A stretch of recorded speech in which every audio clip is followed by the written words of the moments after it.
Assalamu alaikum, my name is Muhammad Sajid and you're watching my YouTube channel. In today's video, we are going to study JavaScript syntax.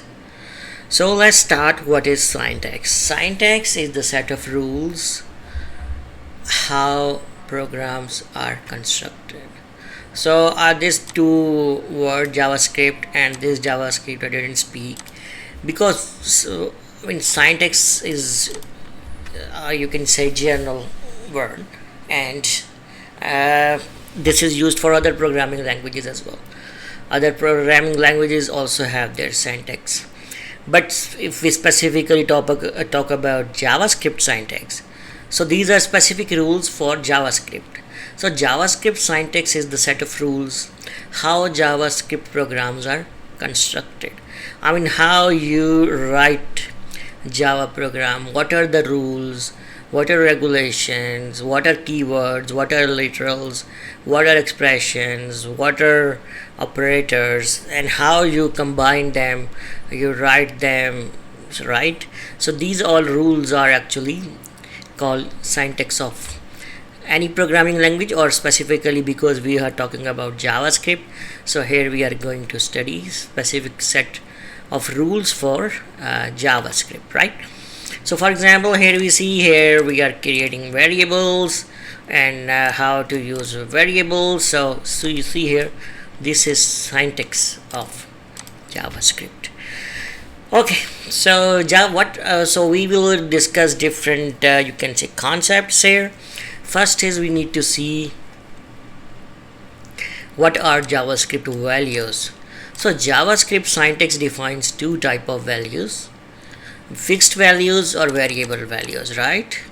Fixed values are called also called like literal as well, and variable values are called variables, right?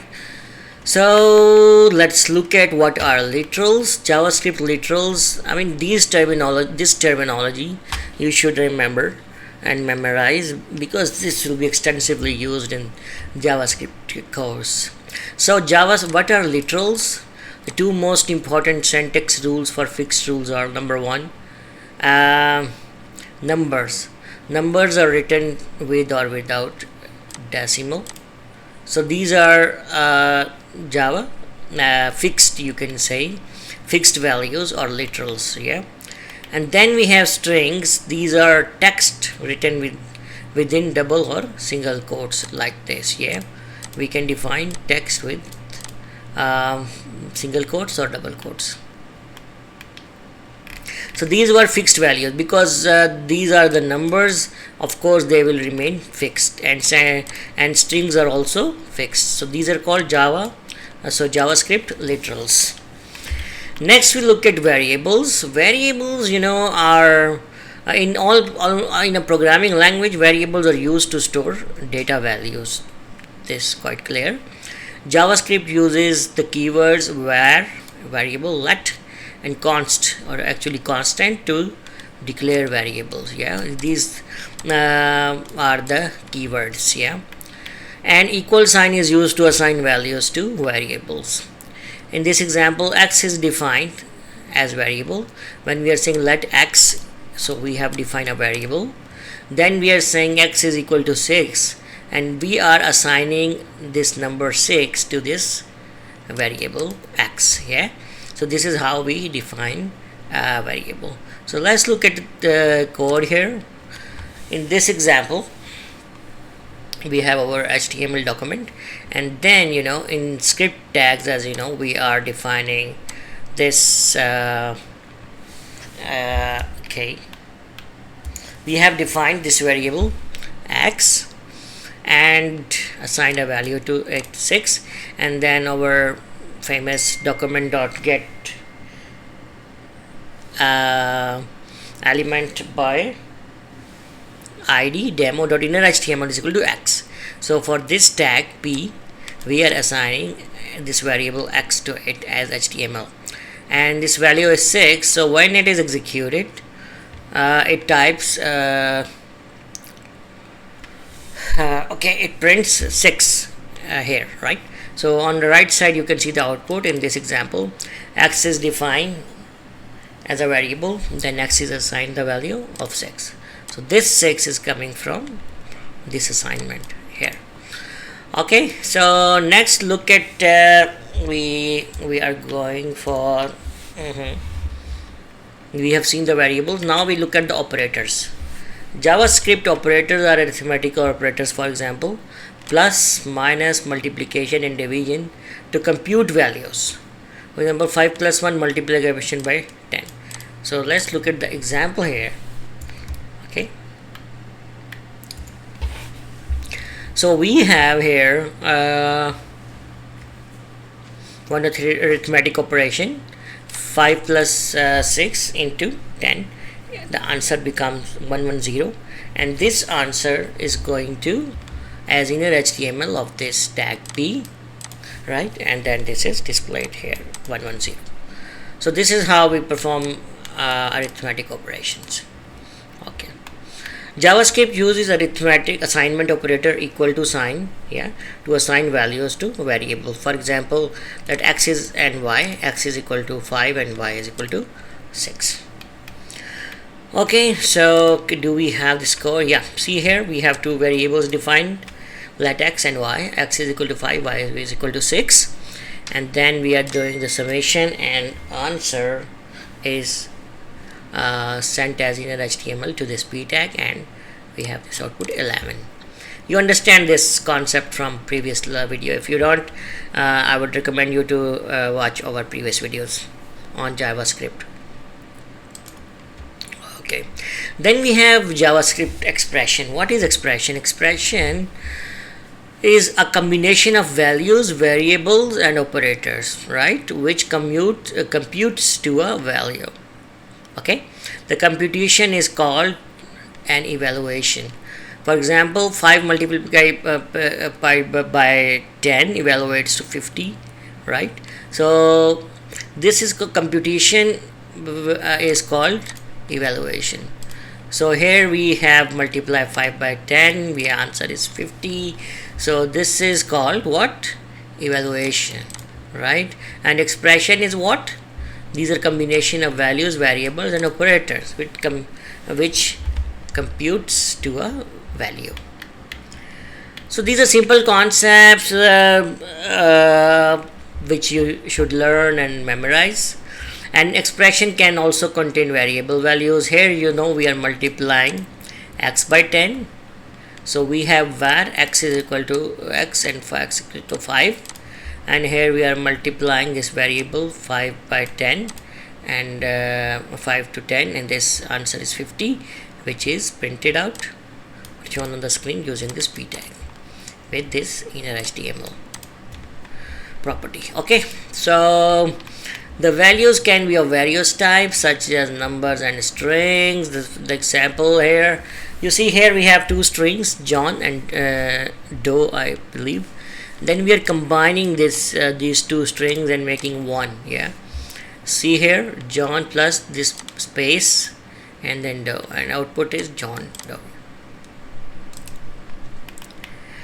Okay, next concept, let's look at JavaScript keywords. JavaScript keywords are used to identify actions to be performed. So these keywords are actually, you can say, belong to JavaScript language and can't be used for other, like name of variables or something else. This is, you can say, the pure syntax of the JavaScript language. So for example, this let keyword tells the browser to create variables. Let x is equal and y, and x is equal to 5 plus 6 and y is equal to x into 10. So here we have, you see here this code here, and when 11 is multiplied by 10, the answer is 110, which is stored in y, and that y is shown with this tag p. Okay, similarly the keyword var has the same task. It is used to define variables var x and y. Before we use let, and now we use var. X is equal to 5 plus 6 and y is equal to x into 10. So in this example, using var or let will produce same result.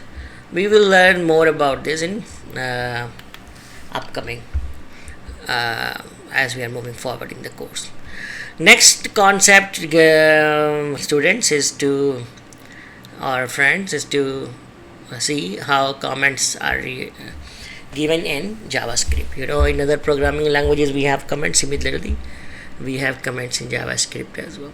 So code are after double slashes or between this slash static and static slash is treated as comment. Yeah. So double slashes are used for one line comment, and this syntax is used for multi-line comments. See here, we have this comment here, and this is not executed. It is not part of the code. Okay. And here we have value one variable x with value of 5, which is printed here. Okay. So that's it. Now we move forward. We will learn more about in a later chapter. Here just we are giving you some short idea. Now this is important. JavaScript identifiers or names. Yeah, identifiers are JavaScript names. Identifiers are used to name variables and keywords and functions. Yeah, the rules for legal names are the same in most programming languages. Yeah, if you got the chance to study multiple programming languages, then you will understand this concept. Or you can learn other programming languages on this YouTube channel, where I'm doing Java and Python and HTML courses as well for as of now. Okay, a JavaScript name must begin with a letter. It can be capital or small, A to Z, a $sign, or an underscore. Keep remember this, right? JavaScript name must be started with this. Subsequent characters may be letters, digital, underscores, or $signs, and numbers are not allowed as the first character in a name. Like if you are giving a name to a variable, you cannot use first character a number. Yeah, this way JavaScript can easily distinguish identifiers from numbers. Next is case sensitivity. All identifiers in JavaScript are case sensitive. For example, this two last name and last name, here we have capital N, here we have small n. These two are different you can say variables. Yeah. Next, let's look at the other concept, which is JavaScript and Camel case. So programmers use different ways of joining multiple words into one variable name. For example, using hyphens, first name and last name, you used hyphen, but actually hyphens not allowed in JavaScript.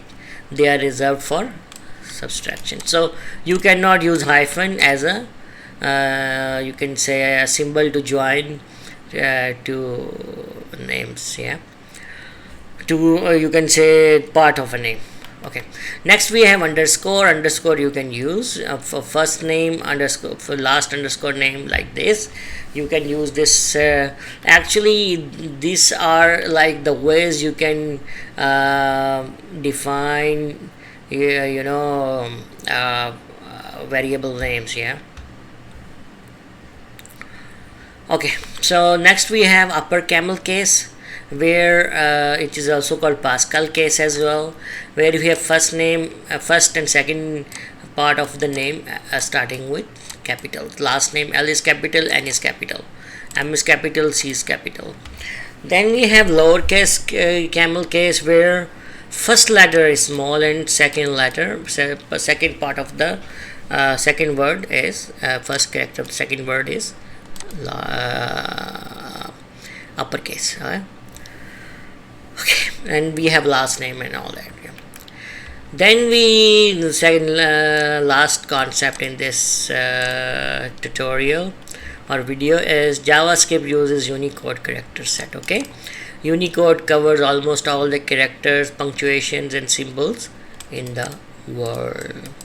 So I will wrap up my video here. In this video, we have learned what a character set is used by JavaScript. You should know it is Unicode. Then we have seen how to define variable names. There are different ways like lower camel case, upper camel case, and we can use underscore. And then we have seen that JavaScript is case sensitive, and then we have seen names or identifiers, how to define them. We can use they always start with a letter, and also we can in them we can use at start we can use underscore or a dollar sign, but numbers cannot be used. Then we have seen JavaScript comments. Then we have seen what are the JavaScript keywords like let or var, etc. Then we have seen what are JavaScript expressions. As you know, these are the combination of values, variables, and operators which computes to a value. Then we have seen what are the operators and what are JavaScript variables and JavaScript literals, right? Literals are actually fixed values like numbers and strings, and variables, as you know, are variables which can have any value, and we can change them as well. Okay, so that was our video about JavaScript syntax. I hope you have learned many things in this video, and this video has been informative for you. If so, you can share it with your friends and colleagues so that they can also take benefit from it. I'll be back with another video very soon. Please subscribe to our channel, and I'll be back with next video, inshallah. By the time, take care, bye bye, and Allah Hafiz.